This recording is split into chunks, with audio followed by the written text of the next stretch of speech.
Kyk maar net, daar's gebeur nou iets, daar lê. Baie dankie. Ek dink hierdie krag wat so aan en af in die kragopwekker is glad nie goed vir die goed nie. Maar kom ons word stil voor die Here en dan vra ons net dat die Here vir ons sal seën vanmôre met sy goedheid en sy guns. Here, vir ons om so by mekaar te kan wees in die wonderlike naam van Jesus Christus is so 'n voorreg. Ons is so dankbaar, Here, dat ons by mekaar kan wees. Party van ons ou bekendes, ook nuwelinge, ook mense wat op pad verbygaan en vanmôre saam met ons kan aanbid. Ons dank en ons eer U vir elkeen wat hier is. Ons dank U vir elkeen wat ingeskakel is op die aanlyn diens, Here, dat U vir hulle sal vashou en sal seën. Dankie Vader dat ons weet dat U die God is wat teenwoordig is in ons lewens waar ons ook al is. Ons weet ook daar's baie mense wat op pad terug is van vakansie af. En Here, ons bid dat U asseblief elkeen veilig sal hou op die pad vandag.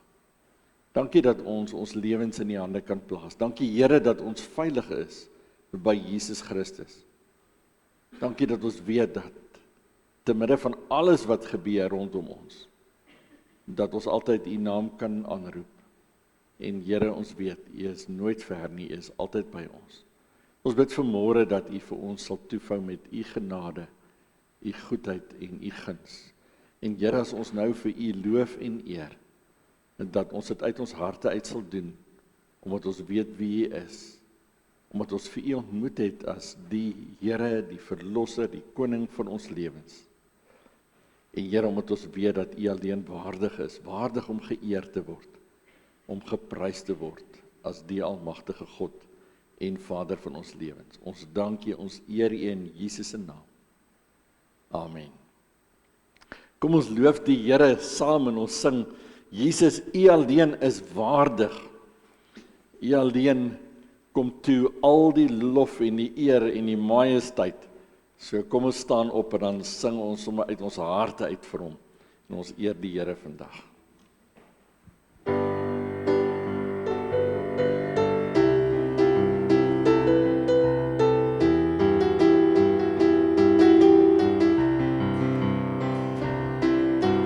Jesus, U alleen is waardig, aan U alleen kom toe al die eer, al die krag, al die majesteit.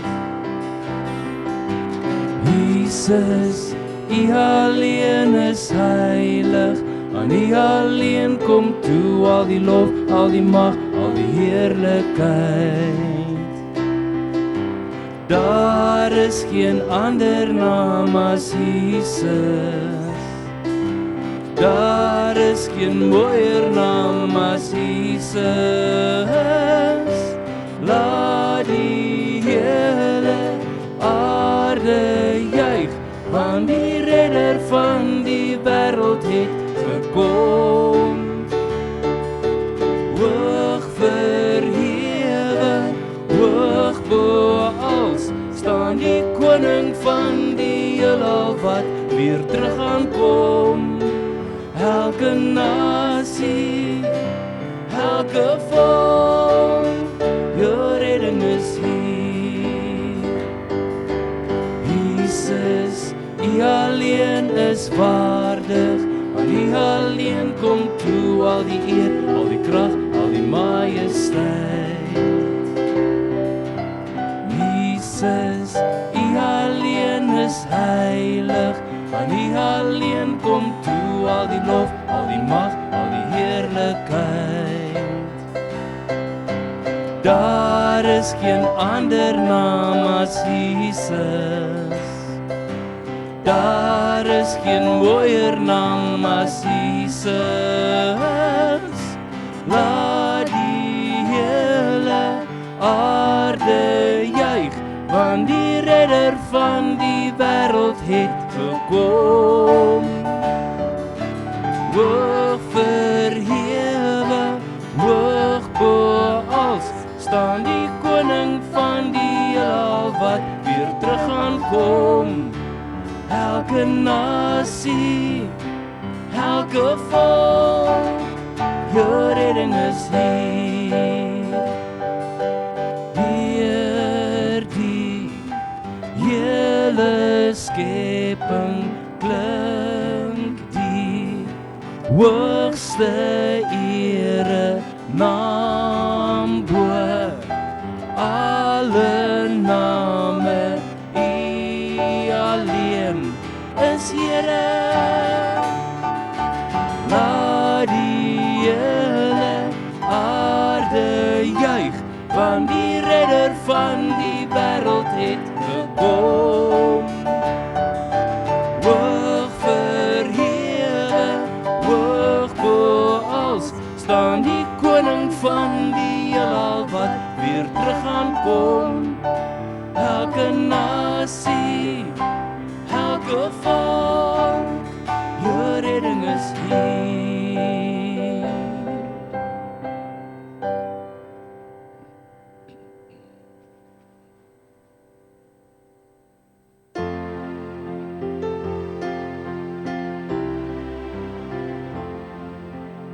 U is die lig wat deur die donker skyn. U is die een wat duister laat verdwyn. Skyn in ons harte, dryf die donker uit. Skyn in ons lewens tot in ewigheid. Jesus Christus, ons glo in U. Ons buig voor U neer, buig voor U neer. Jesus Christus, ons God en Heer, ons bring nou aan U die eer. U is oorwinnaar uit die dood verslaan. U het as koning uit die graf gegaan. Breek nou die bande, gooi die boeie neer. Ons is oorwinnaar saam met U, ons Heer. Jesus Christus, ons glo in U. Ons buig voor U neer, buig voor U neer.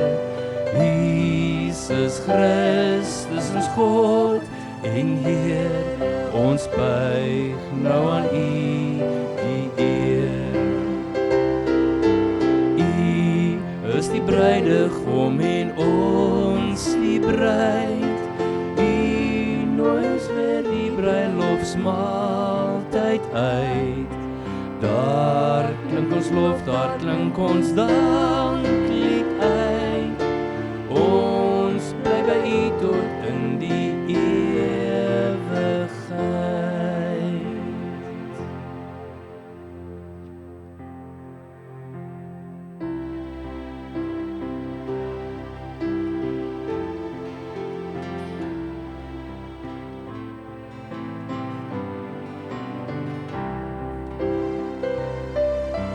Hy wat kom woon in die skuilplek van God, hy mag oornag in sy skadu. Hy sal in tye van swaar en van seer, leef hy die Here se hande. Is my toevlug, Heer, waarheen ek my keer. As al die golwe oor my breek, hou my in U hand, omvou my elke kant. Op U alleen, Heer, wil ek bly vertrou. Ek sal hom red wat my lief het, sê God.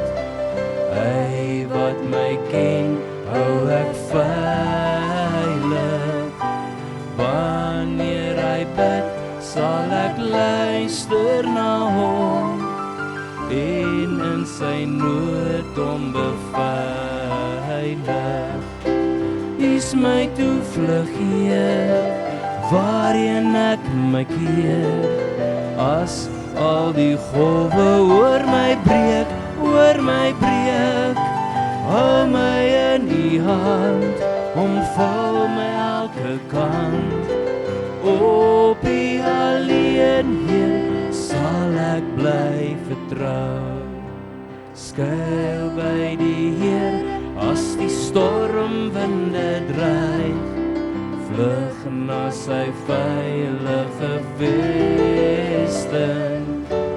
Hy sal jou dra en beskud elke dag. Hy jou bewaarder, jou skuiling.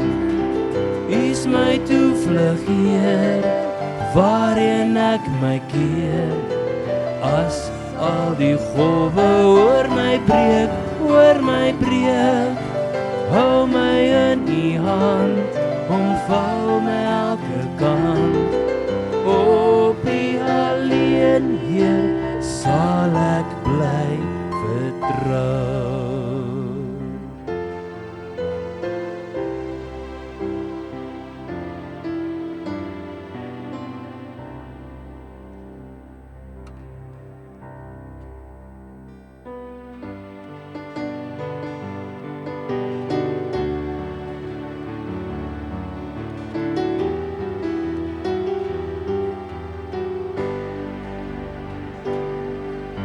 Met alles binne my wil ek U loof. Uit die diepte van my hart U naam verhoog. Saam met engele wil ek sing U regeer. In my hart en in my lewe elke uur. Is alles wat ek nodig het. Is my Vader, U is heilig. Is my hoop, U is my vrede. Ek is veilig in U Vaderhande, keer op keer. U leef hier binne my.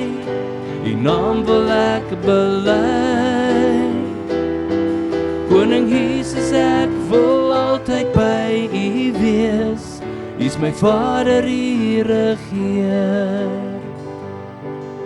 Met alles binne my wil ek U loof. Uit die diepte van my hart U naam verhoog. Saam met engele wil ek sing U regeer. In my hart en in my lewe elke uur. Is alles wat ek nodig het. Is my Vader, U is heilig. Is my hoop, U is my vrede. Ek is veilig in U Vaderhande, keer op keer. U leef hier binne my. U naam wil ek bely. Koning Jesus, ek wil altyd by U wees. U is my Vader, U regeer. U is my Vader, U is heilig. U is my hoop, U is my vrede. Ek is veilig in U Vaderhande, keer op keer. U leef hier binne my. U naam wil ek bely. Koning Jesus, ek wil altyd by U wees. U is my Vader, U regeer.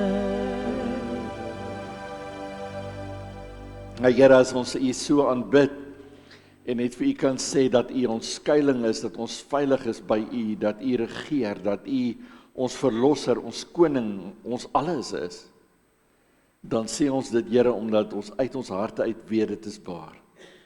Omdat ons weet dat hierdie lewe is 'n tydelike lewe. Omdat ons weet, Here, dat hierdie lewe is 'n lewe wat de mekaar is en wat ingewikkeld is, en waar ons dikwels seer kry, is sondig, is 'n lewe wat ten gronde gaan en wat uiteindelik vernietiging bring en kan bring. Maar Here, dankie dat by U is daar lewe, by U is daar oorwinning en by U is daar sekerheid. En dankie Vader dat ons die voorreg het om vanmôre ook net so voor U te kan stil wees en te kan weet dat U waarlik God en koning van ons lewens is. Here, as ons nou vir 'n oomblik so stil word, en elkeen van ons sommer net so in ons eie hart, net sommer vir U sê, Here, vandag loof ek U, want wie U is vir my is die volgende. Dan bid ek dat U elke gebed sal hoor, dat U elkeen van ons harte sal hoor vandag. Kom ons sê net soms so stil in stil gebed vir die Here, Here, ek loof U, want U is.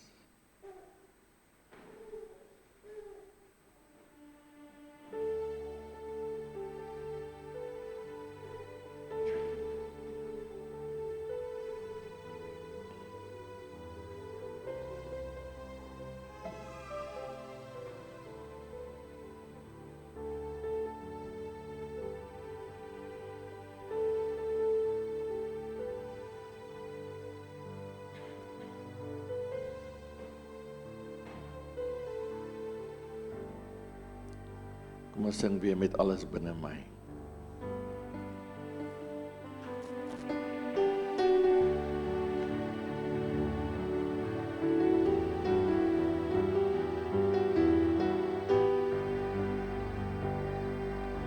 Met alles binne my wil ek U loof. Uit die diepte van my hart U naam verhoog. Saam met engele wil ek sing U regeer. In my hart en in my lewe elke uur. Is alles wat ek nodig het. Is my Vader, U is heilig. Is my hoop, U is my vrede. Ek is veilig in U Vaderhande, keer op keer. U leef hier binne my. U naam wil ek bely. Koning Jesus, ek wil altyd by U wees. U is my Vader, U regeer. Amen. Ek kan gerus die plekke inneem.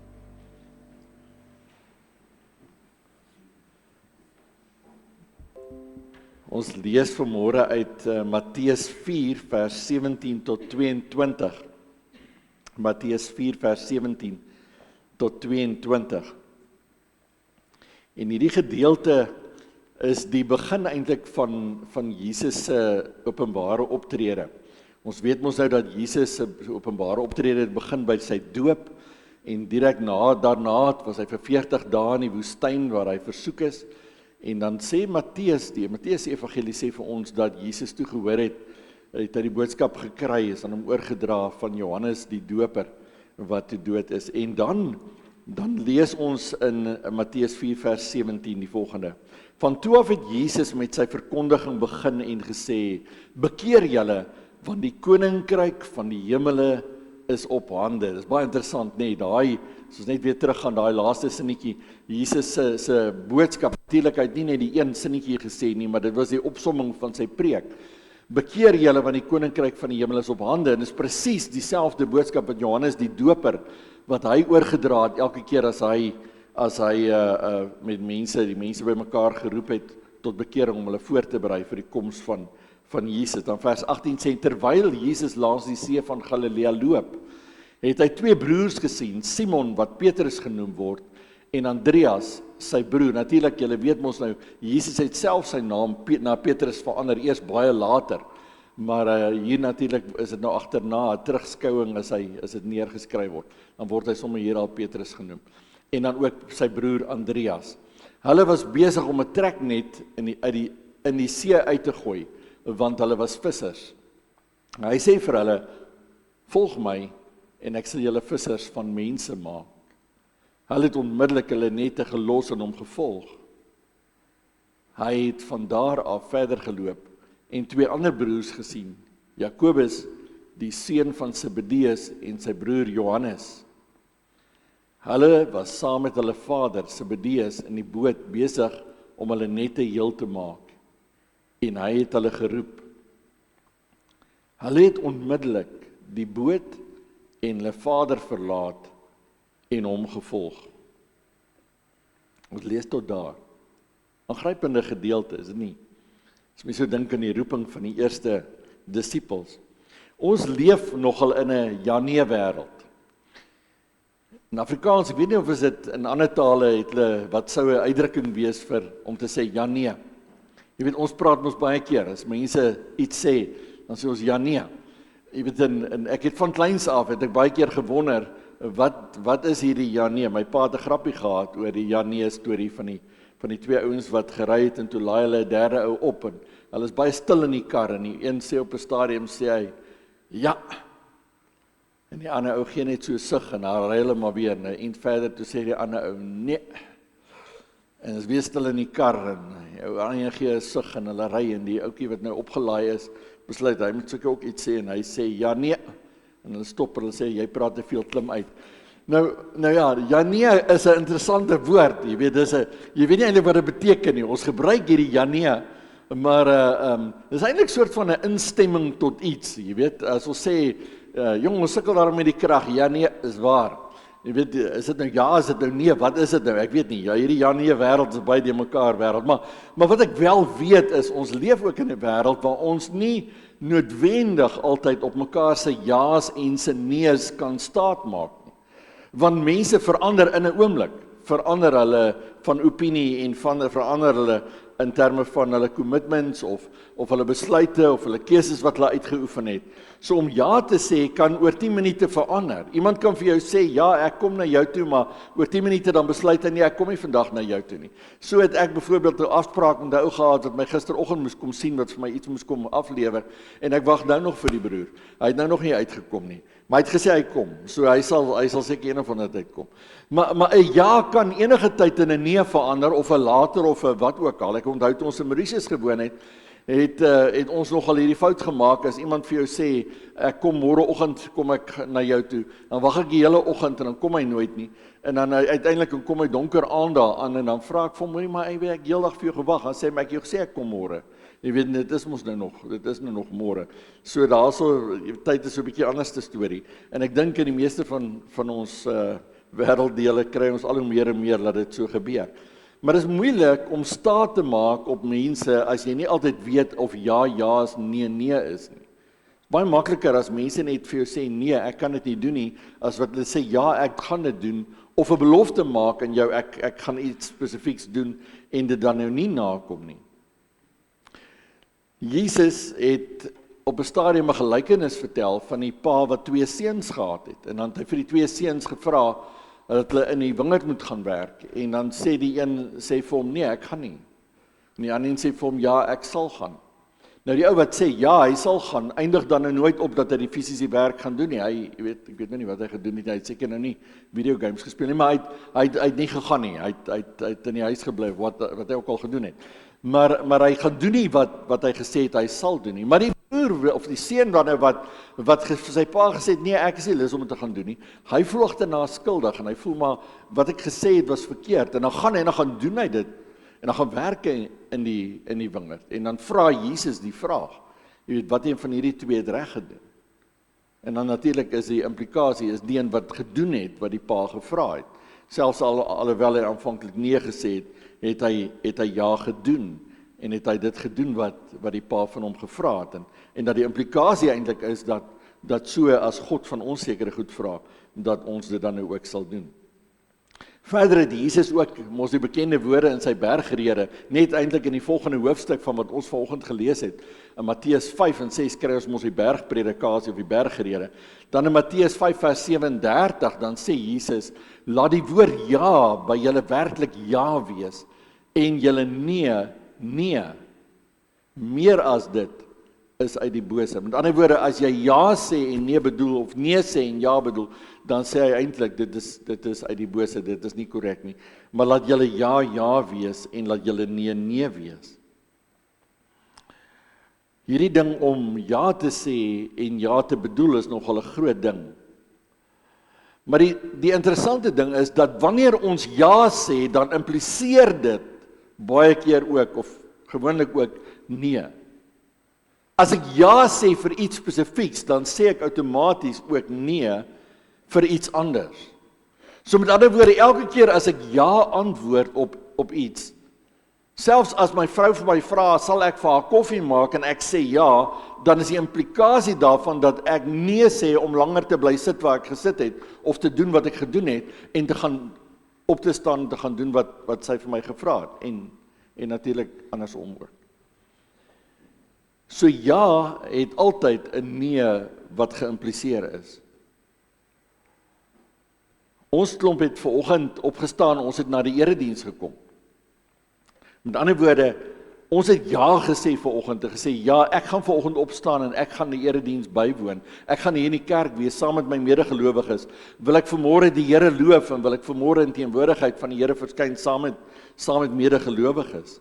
En toe jy daardie ja gesê het, het jy outomaties nee gesê vir, ek gaan nie laat slaap nie, kan nie langer lê in die bed nie, jy weet, want dit is nou maar bietjie koud en al hierdie ander goeie redes wat ons kan uitdink, of ons gaan nie rondry vandag nie, of ons gaan nie ergens te heen nie, ek gaan nie my inkopies vroeg vanoggend doen nie, ek gaan vanmôre gaan ek die erediens bywoon, kan nie in die tuin werk nie, of 'n boek lees, of 'n fliek kyk, of wat jy ook al anders sou kon doen. Daar's 1000 goed wat ons anders sou kon doen, maar vir al daardie goed het ons vanoggend nee gesê, en ons het ja gesê vir dit, om hier te kan wees. So elke keer wanneer ons ja sê, dan impliseer dit nee. Wat my die meeste aangryp van hierdie roeping van Jesus se disippels, is eintlik twee goed. Is in die eerste plek, dat nie een van hulle een of ander verskoning gehad het nie. Agterna as Jesus praat, dan lees ons sal net daarna verwys, dan lees ons dat mense sekere verskonings gehad het. Maar wanneer Jesus hier langs die see van Galilea loop, en hy roep hulle en hy sê, volg my, ek sê julle vissers van mense maak, dan reageer hulle sonder om te weet wat dit beteken, en sonder om te weet hoe lank dit gaan aanhou, en sonder om enige iets te weet, sonder enige vrae, sonder enige verskoning, doen hulle dit.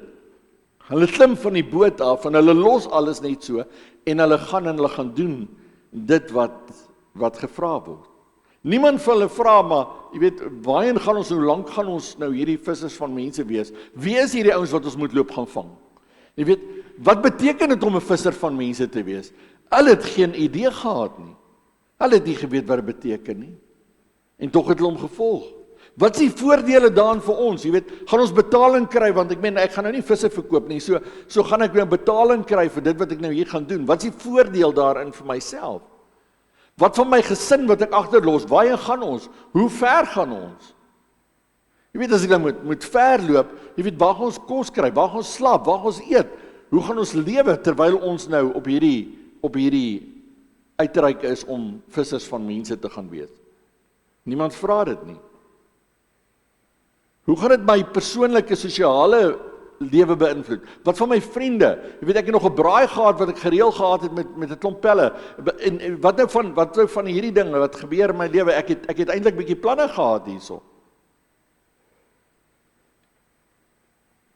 Niemand vra vir hulle, vir Jesus, wat is dit wat ek moet opgee om saam met u te gaan nie? Daar's nie een van hulle wat iets vra daaroor nie. Hulle reageer en hulle doen dit wat Jesus vir hulle sê om te doen. Volg my en dan volg hulle hom. Hulle sê ja. En wanneer ons aan die disippels dink, dan is daar mense wat vandag regtig waar so dom is, nie mooi dink nie. Wat nie mooi dink nie, party mense dink nie mooi nie. Dan dink hulle die mense in Jesus se tyd was dom mense. Hulle dink was primitiewe, eenvoudige mense. Dis mense wat nie 'n lewe gehad het nie. Maar daai ons te lewe gehad. Hulle dalk nie TV en internet en selfone gehad nie, maar waarskynlik 'n beter lewe gehad as ons. Hulle het verhoudings gehad, hulle het familie gehad, hulle het werke gehad. Hulle het by mekaar gekuier, hulle was gedurig in kontak met mense in hulle gemeenskap. Hulle was gemeenskappe wat omgegee het vir mekaar.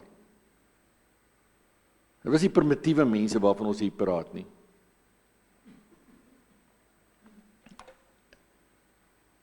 So party mense maak asof dit vir daai ouens baie eenvoudig was. Maar was vir hulle net so ingewikkeld soos vir ons in terme van ons lewens om 'n antwoord te gee as Jesus vir ons sou sê volg my.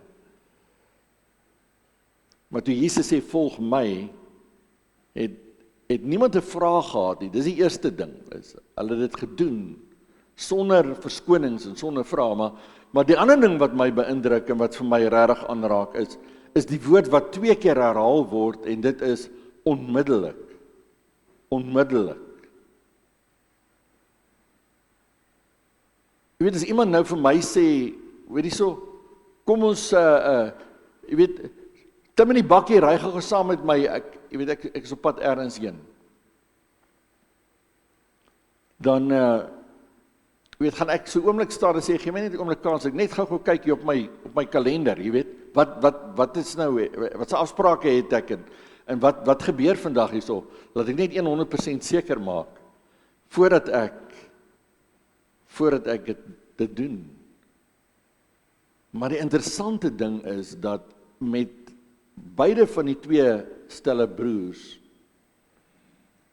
elke keer, Petrus en Andreas en Johannes en Jakobus, staan daar en hulle het onmiddellik, het hulle dit gelos. En het hulle vir die boot afgeklim en vir Jesus gevolg. Onmiddellik.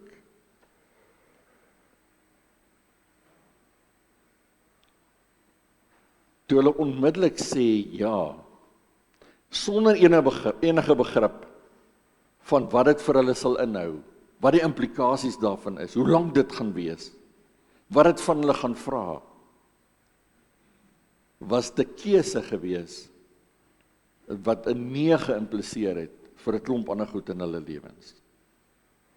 Nou die meeste van hulle het van Galilea afgekom, en die grootste deel van Jesus se openbare optrede was in Galilea gewees. Daar was ook ander plekke. Hy was ook baie keer in Judea en Jerusalem en omgewing. Hulle was op 'n stadium in Samaria gewees. Maar die grootste gedeelte was in Galilea. Maar hulle was nie altyd by hulle huise nie. Hulle was baie keer weg van hulle huise af. Hulle was baie keer weg van hulle gesinne en families af. Natuurlik na die uitstorting van die Heilige Gees weet ons dat dit skielik baie vinnig, baie drasties verander het. En dat baie van hulle al hoe meer op reis was. So ja, party van hulle het daarom vir die eerste 3 jaar ten minste vir hulle gesinne redelik gereeld gesien. Maar al 4 hierdie manne wat ons hiervan lees, plus die ander 8 wat agterna geroep is, wat ook vir Jesus gevolg het families gehad, het werke gehad, besighede gehad, wat hulle moes agterlos. Hierdie 4 was vissermanne. En dan lees ons spesifiek van Johannes en Jakobus, baie interessant. Hulle was natuurlik nou nie, jy weet, visvang was nie 'n stokperdjie nie, so hulle het dit nie gaan doen omdat dit net lekker is om te gaan visvang nie. Dit was hulle werk.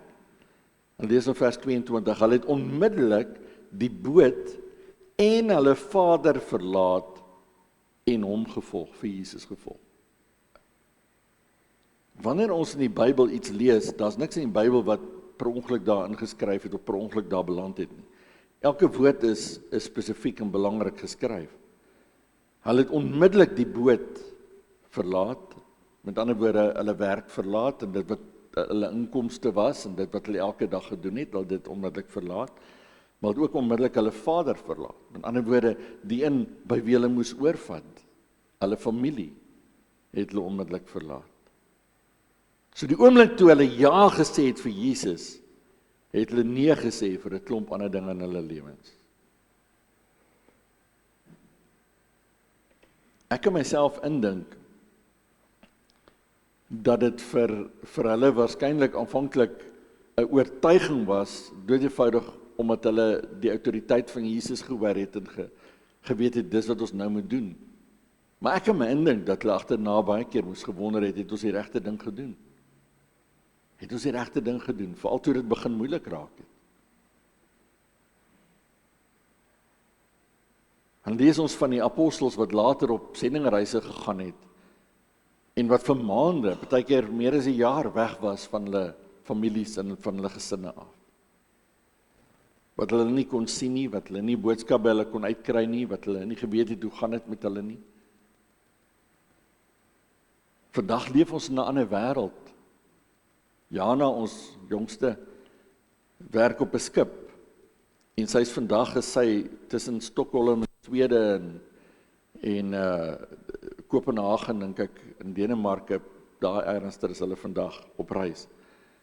Maar as ek nou my selfoon sou vat en sy werk nie op die oomblik nie, kan ek haar nou bel en ek kan haar nou sien en ek kan nou met haar praat en vir haar vra, hoe gaan dit met jou? En dis 'n voorreg wat ons het om dit te kan doen, wat hulle nie daai tyd gehad het nie. En baie van ons het familie en kinders en broers en dalk ouers wat oor see is en oor see werk. Maar ons kan hulle kontak. Ons kan in kontak kom met hulle, ons kan met hulle praat, ons kan ten minste op 'n prentjie kan ons hulle sien. Dit vervang nie ons teenwoordigheid nie. Dit vervang nie hierdie ding van om mekaar 'n druk te kan gee nie. Ek onthou dat toe Daleen, ons ander dogter, toe sy op 'n stadium in Amerika gewerk het, so 'n jaar en 'n half, 2 jaar aan, wat sy daar was, wat sy mekaar nie gesien het nie, het sy eendag, toe ek met haar praat, toe sê sy, vandag het ek 'n drukkie nodig. Vandag is ek net daar waar hierdie prentjie kyk en praat, is nie genoeg nie, vandag het ek nodig, en dat een van my familie my 'n drukkie kan gee, en vir my sê, dis okay. En ons het dit nodig in ons lewens. Maar is nie altyd moontlik nie. En vir hulle was dit ook nie altyd moontlik nie. So ons lewens het nie eintlik soveel verander nie, behalwe dat ons dalk voordele en voorregte het wat die mense destyds nie gehad het nie. Maar deur die jare het ja beteken, maar ja het ook beteken nee vir iets anders. Wat vir my altyd aangryp is wanneer 'n mens lees, ek het hierdie afgelope week weer gelees van duisende Christene wat vervolg word. As jy net gaan kyk na Operasie Mobilisasie se webblad, dan sien 'n mens verhale van die vervolgde kerk wat baie keer jou hart aangryp. En dan lees ek sommer daar van die kerk in Algerië waar mense vervolg word en spesifiek een kerk wat die kerkgebou kan, en in die artikel staan daar, kan net 1000 mense vat. Nou ek kan nou nie meer onthou, wanneer laas ons hierdie kerkgebou nou chock-en-blok vol gepak nie, maar ek wil my verbeel, die laaste keer wat ons getel het, toe ons chock-en-blok van voor tot agter vol gesit het, was dit so net oor die 300 mense wat in hierdie kerk gesit het. En hulle kerkgebou kan net 1000 vat. So as gevolg daarvan, kom mense 'n uur voor die tyd kerk toe, om 'n plek te kry. So hulle sit 'n uur voor die tyd, sit hulle al in die kerk, dood eenvoudig om 'n plek te kry. So 'n uur voor die tyd is die kerk vol. En dan hou hulle erediens, hou ten minste 3 tot 4 ure aan. En dat wanneer die erediens verby is, en hulle was nie, die polisie het nie gekom en hulle in hegtenis kom neem en hulle, tronk toegevat nie, dan is baie van hulle so dankbaar dat hulle agterbly om nog te bid en vir God te dank dat dit vandag nie die dag was wat hulle gearresteer is omdat hulle vir Jesus dien.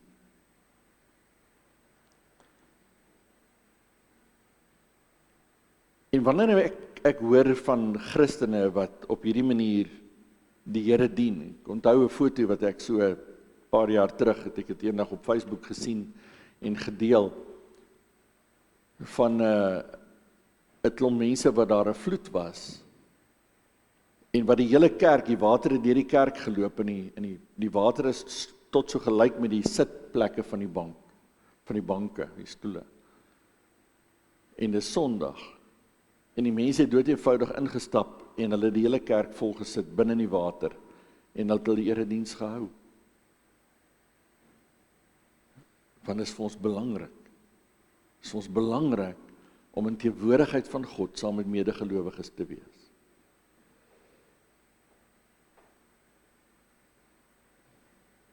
En dit het niks te maak met, is hier ander mense in hierdie kerk of in hierdie gemeente wat ek dalk nou nie so persoonlik baie van hou nie. Of is dit dalk iemand anderster in hierdie kerk wat my dalk seer gemaak het, of wat my dalk nie gegroet het nie, of wat my dalk te nagekom het, of wat ook al nie. Dit het niks daarmee uit te waai nie, want ons is hier nie vir hulle nie, ons is hier vir God. Ons is hier om vir God te eer. Ons is hier om vir God groot te maak. Dit het niks met my uit te waai nie. Dit het niks uit te waai met of iemand van my hou of nie van my hou nie. Of iemand van my styl hou en my manier van dinge doen hou of nie hou nie. Dit het niks met my uit te waai nie. Ek is maar net een van ons. Dit het niks uit te waai met hou ek van die liedjies wat ons sing of hou ek nie van die liedjies wat ons sing nie. Dit het niks uit te waai daarmee dat ons in ons gemeente die gewoonte het waar ons sê ons kinders is welkom. So as kindertjies bietjie rondloop, dan loop hulle rond. En as kinders partykeer so bietjie raserig is, dan is hulle raserig, want hoe anders te gaan hulle leer dat hulle veilig en tuis is in hierdie kerk nie. Dit het niks daarmee uit te waai nie. Dit het alles uit te waai met wat beteken my ja vir Jesus. My ja vir Jesus impliseer dat ek sê nee vir die ander goed in my eie lewe. Dat ek nee sê vir 'n klomp goed wat dalk vir my prioriteite mag wees, wat dalk vir my belangrik mag wees, wat dalk vir my commitments kan wees. Maar wat beteken dit om ja te sê vir Jesus? Vir my interessant, ek onthou dat toe ek groot geword het, as daar enige iets gebeur het, of iemand ons genooi het vir 'n verjaarsdag of 'n ding, nou dit het nou nie aldag gebeur in ons dae nie, en ons het op redelike obskure plekkies gebly in die Vrystaat en oralster.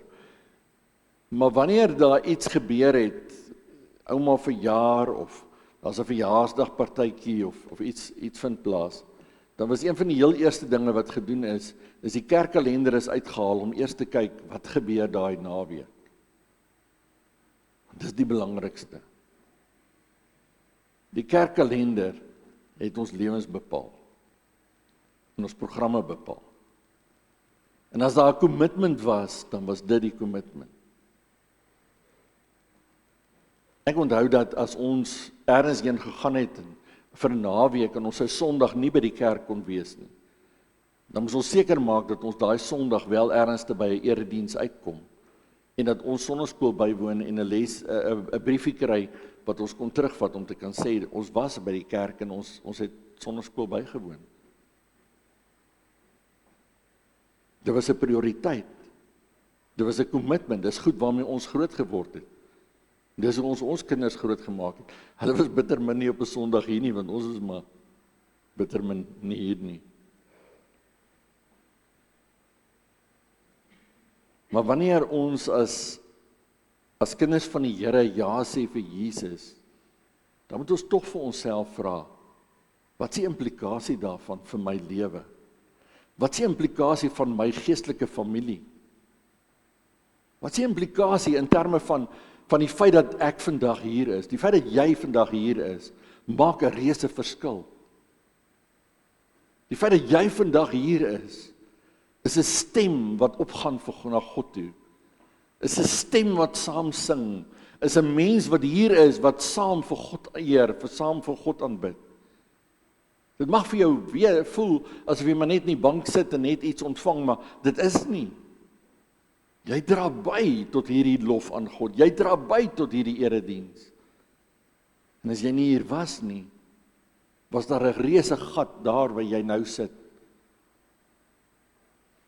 En sou dit nie dieselfde gewees het vir die res van ons nie.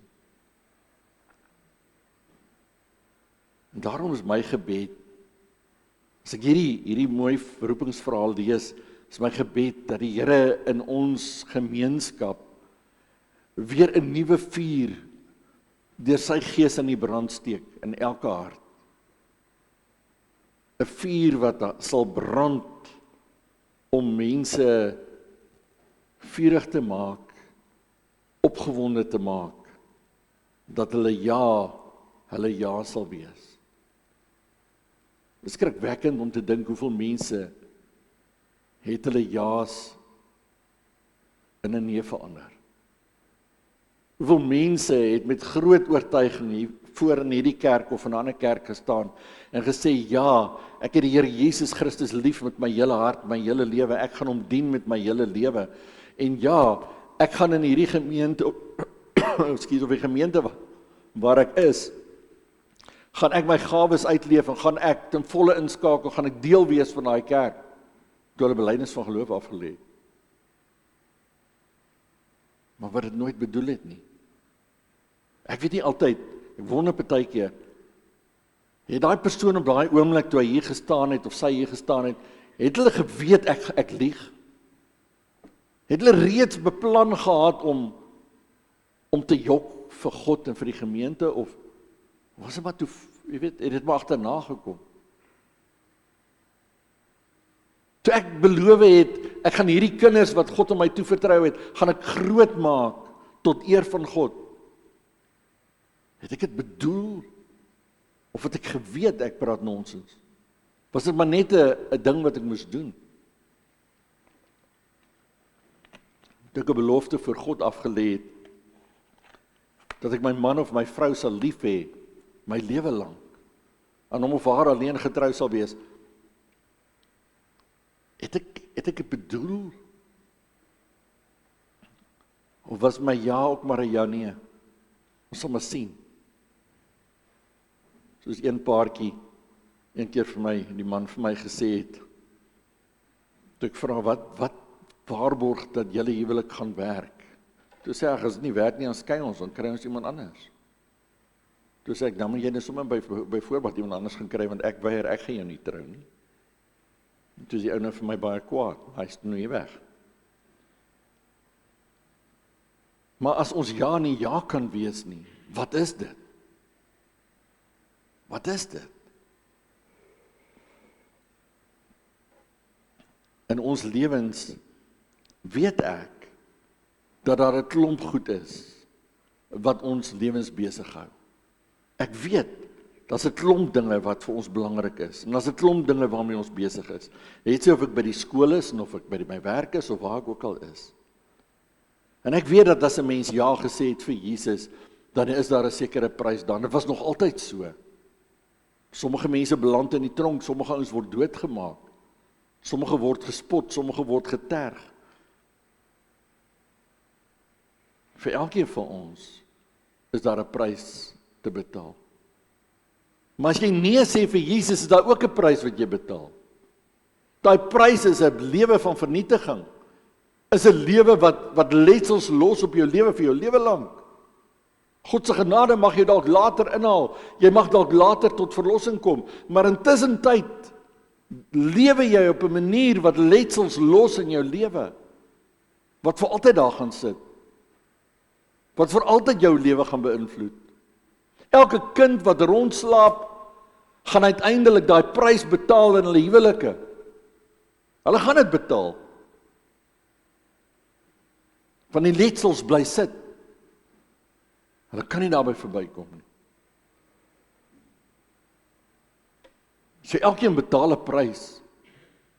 Die vraag is ons bereid om die prys te betaal vir die regte saak? En die regte saak is vir God.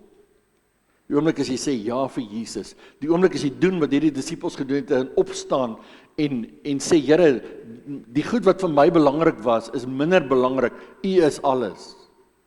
Dan weet ons mos nou, dat dit nie beteken dat jy jou werk moet los noodwendig nie. Behalwe as jy besig is met 'n werk wat 'n onheiligheid is, dan en teen God se wil is, dan moet jy dit los, 'n ander werk gaan soek. Maar ek dink die meeste van ons se werke is daarom werke wat ons kan voortsit en wat ons terwyl ek daai werk doen 'n getuienis kan lewer.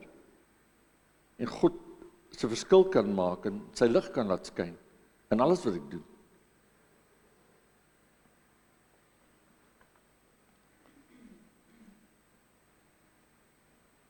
Ons het die afgelope tyd het ons gekyk na hierdie woordjie hineni, die Hebreëse woord wat beteken hier is ek. Van 'n klomp mense wat gesê het hier is ek, hier is ek, hier is ek, as God hulle roep. In 'n sekere sin kom hierdie 4 disippels wat ons vanoggend van lees en sê hulle dieselfde. Ons lees nie dat hulle die woord sê, ons lees net hulle staan op en hulle volg vir Jesus. Hulle loop agter hom aan. Daarmee meld hulle aan en sê, hier is ek. Ek is tot beskikking van die Here. Natuurlik, as ons ja gesê het vir Jesus, as ons gesê het, hier is ek, dan sal daar versoekings wees. Daar gaan tye kom waar ons voel, maar ek is nie lus vandag om die regte ding te doen nie. Daar gaan versoekings wees om ons hier meer te verloor, daar gaan versoekings wees om slegte keuses te maak, daar gaan baie versoekings in ons lewens kom. Daar gaan ook versoekings wees om dalk te sê, maar op 'n Sondagoggend, ek is te lui, ek gaan maar pantoffelbrigade speel vanmôre en by die huis bly ek. Ek gaan nou nie kerk toe nie.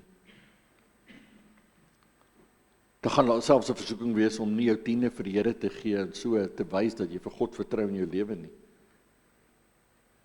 Dit kan groepsdruk wees. Dit kan wees vriende wat vir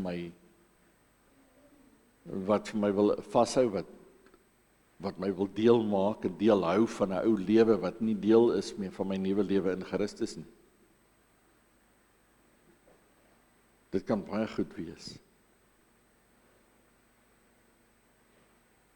So as ons ja sê vir Jesus, dan het nie ek of jy, of enigeen van daai 4 disippels, waarvan ons gelees het, Simon of Andreas of Johannes, Jakobus, nie een van ons weet presies wat dit vir ons inhou nie. En dis die avontuur. Maar dis waar ook van, as jy nee sê vir Jesus. Die ou wat nee sê vir Jesus, weet ook nie wat dit inhou nie. Baie van hulle besef nie eers dat dit selfs, die weet ewige verdoemenis inhou nie. Maar as ek en jy ja sê vir Jesus, dan weet ons ten minste dat ons die ewige lewe het. Dis die een ding wat ons weet.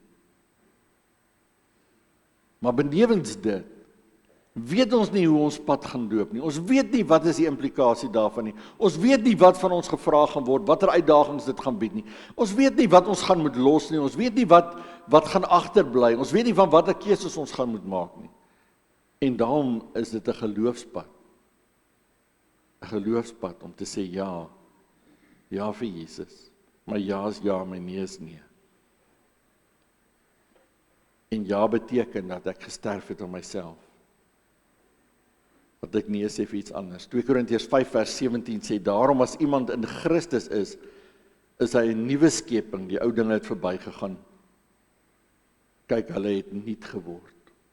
Nuut geword. Dis positief. Dis positief. Jesus in Lukas 9 sterk gereageer op mense wat net eers gou iets anders te wou gaan doen. Ek het net 'n verwys daarna in die begin. Mense wat net gou eers iets anders wil, ek wil net eers dit doen, ek wil net eers daai doen. Dan lees ons in Lukas 9 vers 61, nog 'n ander een het gesê, ek sal U volg, Here, maar laat my toe om net eers my huismense van hulle afskeid te neem. En Jesus het vir hom gesê, niemand wat sy hand aan die ploeg slaan en dan omkyk is geskik vir die koninkryk van God nie. As jy heeltyd wonder oor dit wat agter jou lê, oor dit wat ek moet agterlos, as dit heeltyd jou lewe gaan bepaal, dan is jy nie geskik vir die koninkryk van God nie. Maar die voordeel daarvan om Jesus te volg en elke dag ja vir hom te sê, en nee vir jouself, en nee vir die wêreld, en nee vir die versoekings van hierdie wêreld, is dat alhoewel jou lewe dikwels ongemaklik gaan raak en dalk met tye eensaam omdat jy vriende gaan verloor en jy partykeer verneder gaan word en so meer. Maar dat jy 'n lewe gaan leef wat sin maak. 'n Lewe wat 'n doel het. 'n Lewe waar jy weet ek is besig met dit waarvoor God my gemaak het. 'n Lewe wat vir God eer. En soos iemand eendag gesê het in Engels, and the afterlife benefits are out of this world. Dat ons die ewige lewe het, saam met Jesus Christus. En daarom mag elkeen van ons sy ja ja wees. Maar as jy sê ja vir Jesus, laat dit ook nee wees vir dit wat jy weet wat nie van God afkom nie. Ja vir God, nee vir jouself, nee vir die wêreld, nee vir die versoekings van hierdie wêreld, maar ja vir die nuwe lewe wat net God kan gee. Kom ons bid saam. Here, om ja te sê vir Jesus is so 'n maklike woordjie. Miljoene mense het al ja gesê vir Jesus. Duisende mense sê elke dag ja vir Jesus, vir die eerste keer. En die meeste van hulle, indien nie almal nie, het waarskynlik geen idee van presies wat dit behels nie.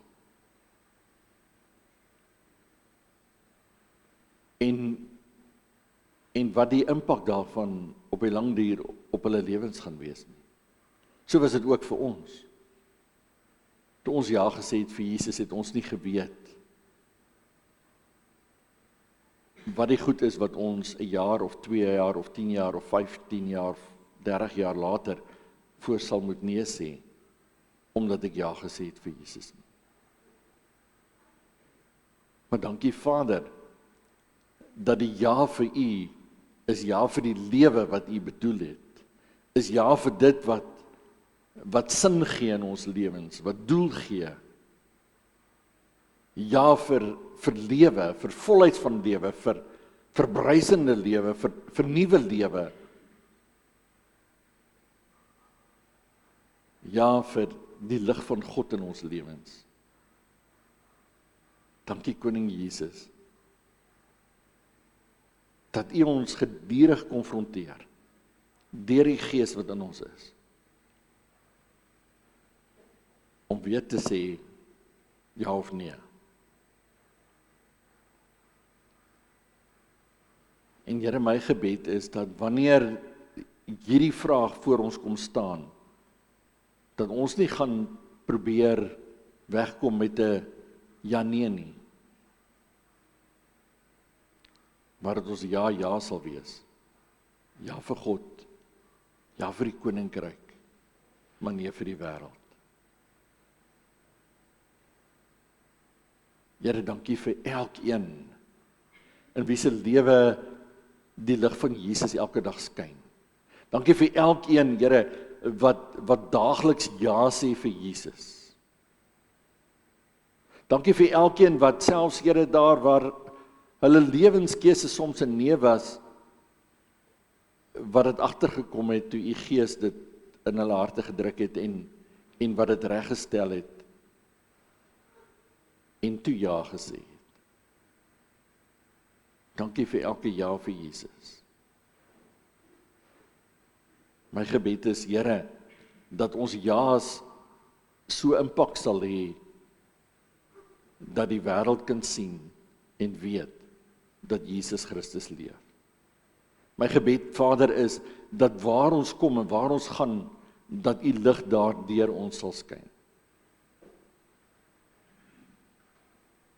En Here, dankie vir U goedheid en U genade, U guns wat so groot is in ons lewens. Dankie vir elkeen wat vandag hier is. Dankie Here dat ons vandag 'n klomp mense hier bymekaar is wat behoort aan die kerk van die Here Jesus Christus, omdat ons glo in U.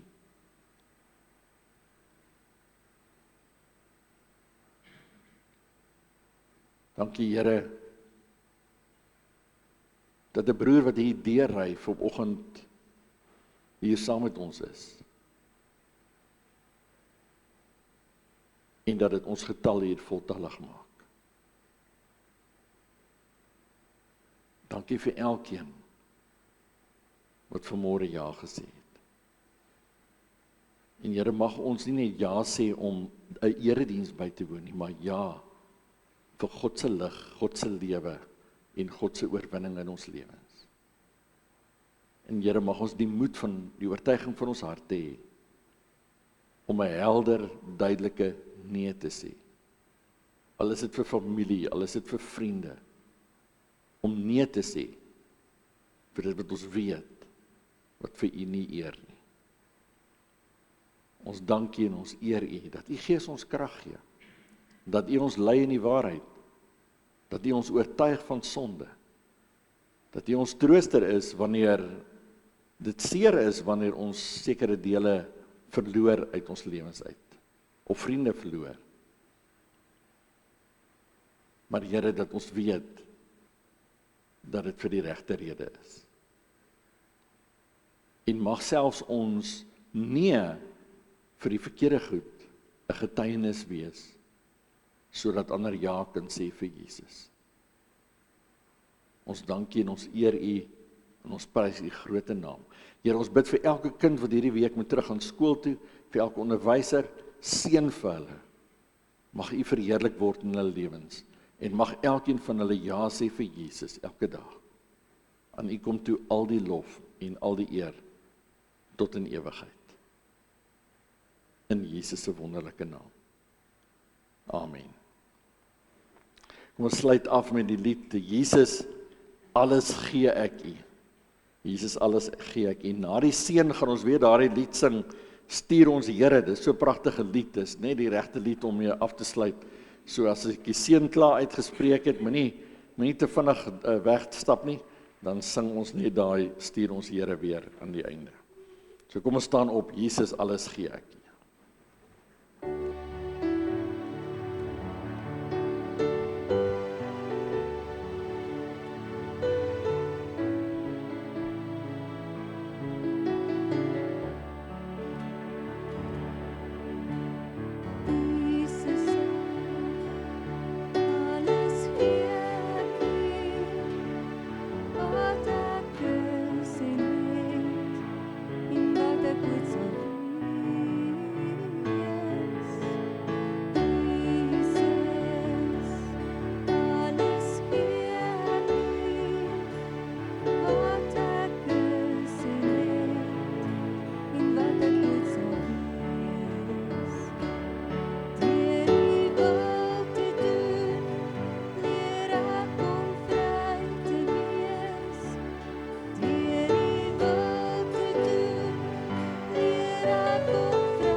Stuur ons Heer,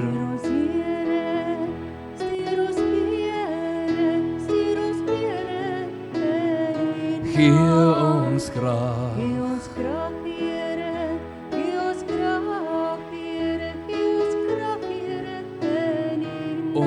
sal gaan. Ons sal gaan, Here, ons sal gaan, Here, ons sal gaan, Here, ter U. Stuur ons Heer, Stuur ons, Here, stuur ons, Here, stuur ons, Here, in U. gee ons krag. Gee ons krag, Here, gee ons krag, Here, gee ons krag, Here, in U. Ons sal gaan, Ons sal gaan, Here, ons sal gaan.